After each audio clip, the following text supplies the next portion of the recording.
Hello everyone, Josh here with Texas Games, bringing y'all another Awaken Chaos era, and I first want to apologize for my voice. I'm a little bit under the weather, if you couldn't tell, so my voice is a little bit rough right now.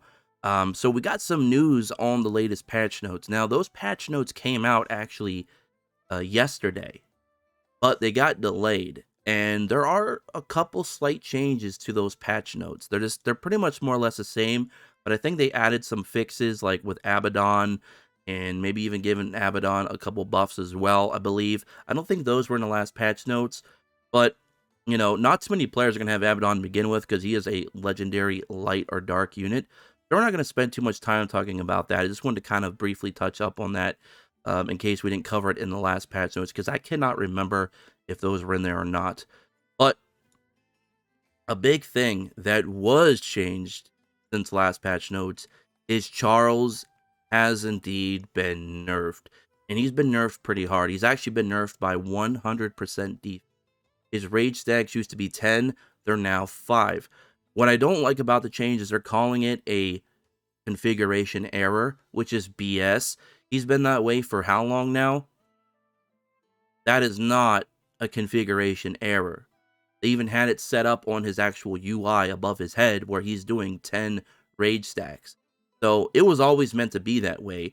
They just didn't realize how strong that we could make Charles with different team builds, especially with Hakron being a craftable unit and very free to play. So, a lot of the people in the main Discord, for whatever reason, were complaining that he was broken, which is just complete BS. He was not broken. He was a very strong unit, and if utilized correctly with really good endgame gear, he could be a powerful free-to-play option. Apparently a lot of people don't like that for some reason. And instead of buffing epics and legendaries to have really good true damage mechanics, or even have really good defensive mechanics themselves, they're going to go ahead and just keep nerfing all of the cheaper options, putting the squeeze on us free-to-plays and casuals out there, unfortunately. But nothing can be done about it. They've made up their mind. It's happening. Charles is being nerfed. He's going to be losing, again, 100% defense because he's losing 5 stacks. So he's going to be losing almost half of his damage potential, and his shield as well is going to be taking a hit. However, because I kind of was aware this was going to happen for the past 48 hours, I was just waiting to see when it was going to drop. Now that it's here, now I can tell you guys and gals with 100% certainty there is a good backup option. And in case you're wondering why my account is 19, this is the account that we've been working on in preparation for Global for the past couple days. I did a live stream here the other day using this account, and we're getting pretty far. But enough of that. Let's get into the actual backup option that I have available for you free-to-plays and casuals out there. So if we go to Wood and we go to Elite, yes, it's going to be another Elite, which is very, very good. We're not going to be talking about Rogue. We already know Rogue is a very good option. You guys can see here, Rogue. He did take a slight hit because of the changes to Hakron. But he's still a very solid and reliable true damage dealer. And so is our girl, Anna. Now, this is a unit that you probably haven't seen too many people actually talk about, but this is going to be your new Charles. Reason why I say that is because she's going to potentially have more damage potential now in her kit than Charles will.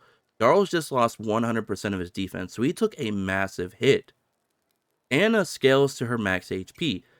Attacks deal bonus damage equal to 10% of this character's max health. Now, she gets to use 3 skills, though, for attacking, whereas Charles only had 2 because his middle one was actually his passive, which kind of generated the defense, and then his trait generated the true damage.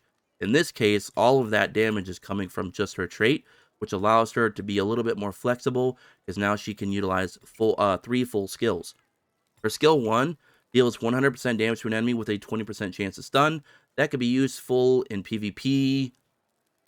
Probably just that's pretty much about it. Maybe story, I guess. You're not going to be utilizing that on Hard Tower, obviously, unless they make changes. I guess you could utilize that maybe in some of the bounty stages as well, or even trials, I suppose. But, it's there. It could be useful, but it's not really important.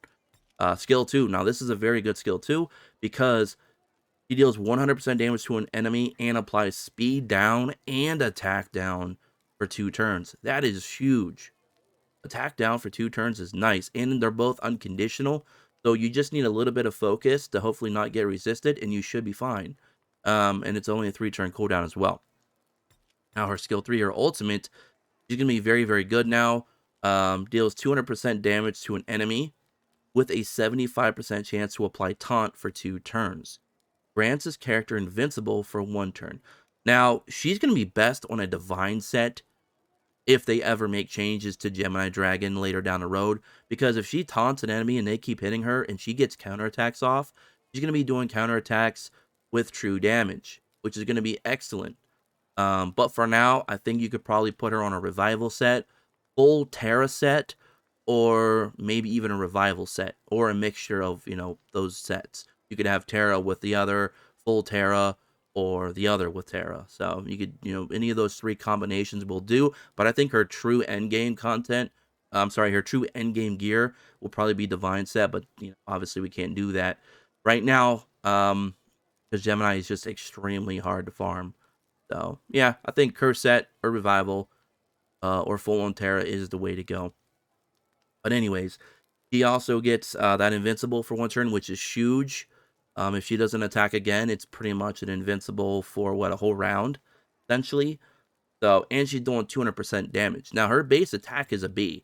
It's 872. It's actually, it's like a middle of the road B.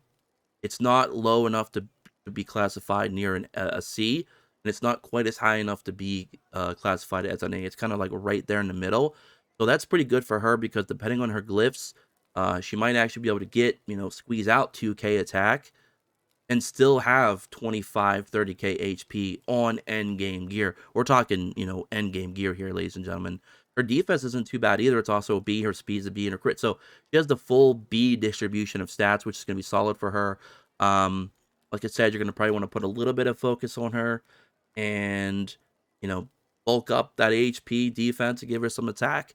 And she's going to do some work. She might even completely out DPS Charles now, which I think she just might. Because let's say you get 30k HP on her, she's going to be doing 3k attack. My Charles right now on my main account has like almost 2900 defense. So with the nerfs, he's going to be doing somewhere around 3k attack with his true damage. He's going to be doing around 3k damage. And then maybe like a few hundred from his actual base attack, because it's so low. Because he has like a C grade. So if you're not building him with flat stats for attack, it's not going to be very high. And he has low modifiers as well. So he's going to be doing somewhere around 3 to maybe 4k tops with the additional damage. Whereas with Anna, paired up with Hakron as well, because they both pair up well with Hakron, Hakron's going to be giving her 45% max HP on top of whatever HP you can squeeze out, which, like I said, endgame, you're looking at 25, 30k HP with really good endgame gear. So you're looking at 3k plus attack just on her true damage alone. And she has an ultimate that does 200%.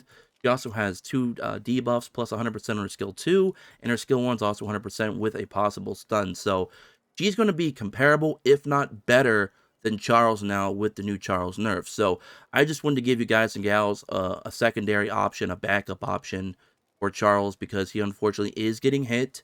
If we agree with it or not, it doesn't matter. It's happening. So I wanted to try and prepare you guys and gals out there that are starting a new account going into global, that you can now go ahead and build up Anna.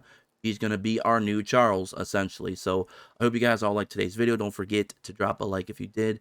Subscribe, check notifications. Join us in the Discord in the description below. Don't forget to follow me on Twitter at XSPlays. And I do apologize for my voice. And I'll see you guys in the next one. Until then, peace.